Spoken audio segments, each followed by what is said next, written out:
Voici ma recette du cake au chocolat avec son glaçage à la noisette.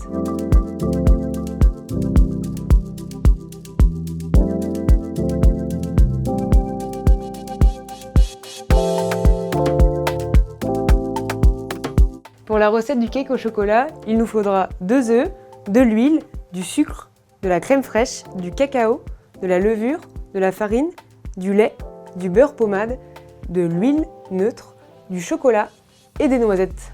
La première étape pour ce cake au chocolat hyper moelleux, ça sera de préchauffer le four à 200 degrés. Une fois le four préchauffé à 200 degrés, on va pouvoir prendre un saladier et blanchir les œufs avec le sucre. Je casse mes œufs dans mon saladier et je viens y incorporer la totalité du sucre blanc. Je vais me munir d'un batteur à main afin de blanchir le mélange. Une fois le mélange ayant triplé de volume, je vais venir incorporer mon huile en petits filets, comme si je montais une mayonnaise. Ça va permettre une belle émulsion et d'avoir un cake hyper moelleux à la fin. Pour cette recette, j'ai utilisé de l'huile neutre, mais vous pouvez très bien incorporer une petite huile d'olive.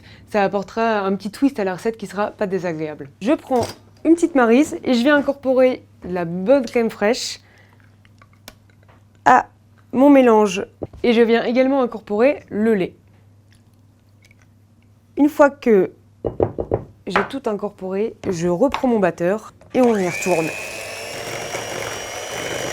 Afin d'obtenir un appareil sans grumeaux, bien liquide, bien onctueux, on va venir tamiser tous nos ingrédients secs dans le saladier. Donc je prends ma farine, ma levure et mon cacao en poudre et je viens tamiser à l'intérieur. Ça va nous permettre d'avoir une pâte à gâteau hyper lisse.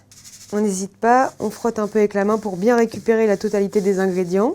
Une fois tous mes ingrédients tamisés, je viens délicatement avec ma maryse remonter le liquide comme si on faisait une petite génoise. Petit à petit, tous les ingrédients vont se mélanger et on va obtenir notre pâte à cake. Alors ne vous inquiétez pas, la pâte sera un peu liquide, mais ça sera pour avoir un cake bien plus moelleux. Si vous voulez twister la recette, je vous conseille d'ajouter une petite fleur de sel à l'intérieur, ça viendra exhauster le goût du cacao.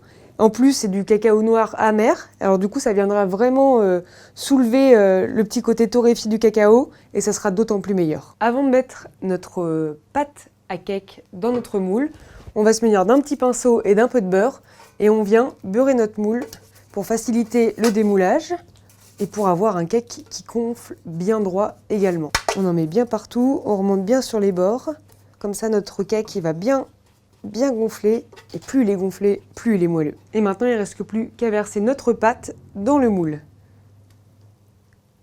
On récupère bien tout notre appareil avec une maryse pour ne pas en gâcher une miette. La petite astuce que je vais vous donner aujourd'hui, ça va être de venir déposer un fin trait de beurre pommade au-dessus du cake, ce qui va permettre à ce qu'il gonfle harmonieusement et qu'on ait un cake bien bombé. Alors, je récupère ma poche à douille, je mets mon petit beurre pommade à l'intérieur. Alors, il suffit pas grand-chose, hein. Vraiment un petit trait. Je le travaille un peu pour que ça soit plus facile. Petit coup de ciseau. Et là, je viens tirer un trait de beurre. Alors, pas de souci, s'il tombe un petit peu, c'est pas grave, vous inquiétez pas.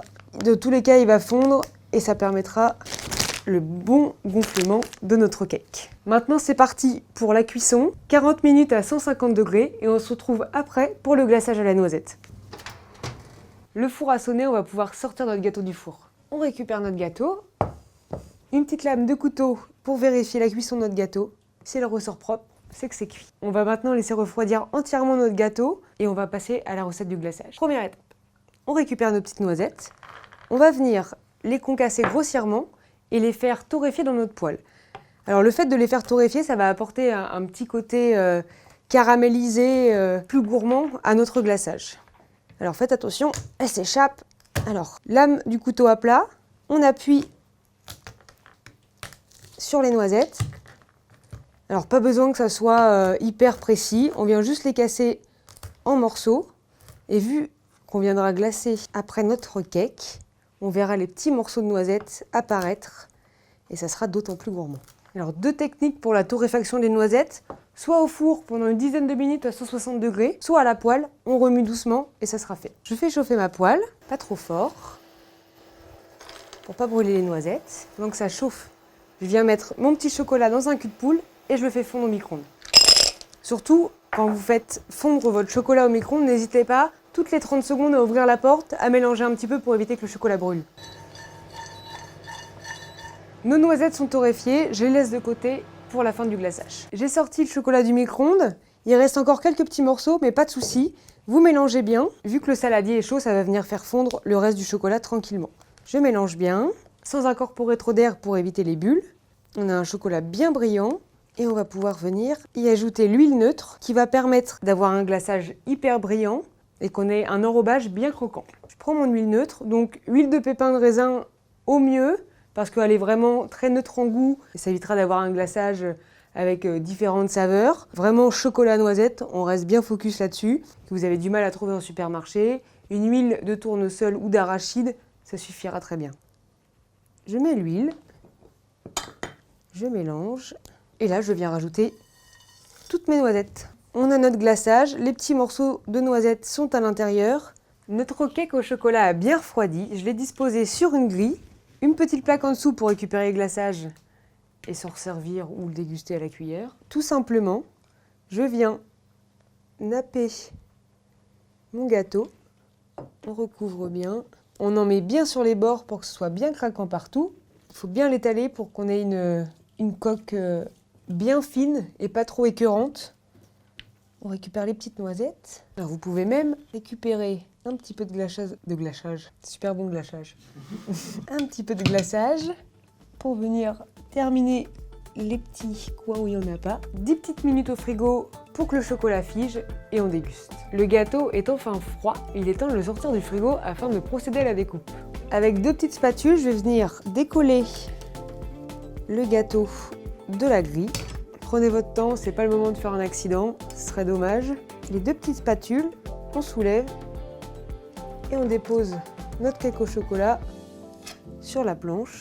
Plus qu'à se servir une belle tranche.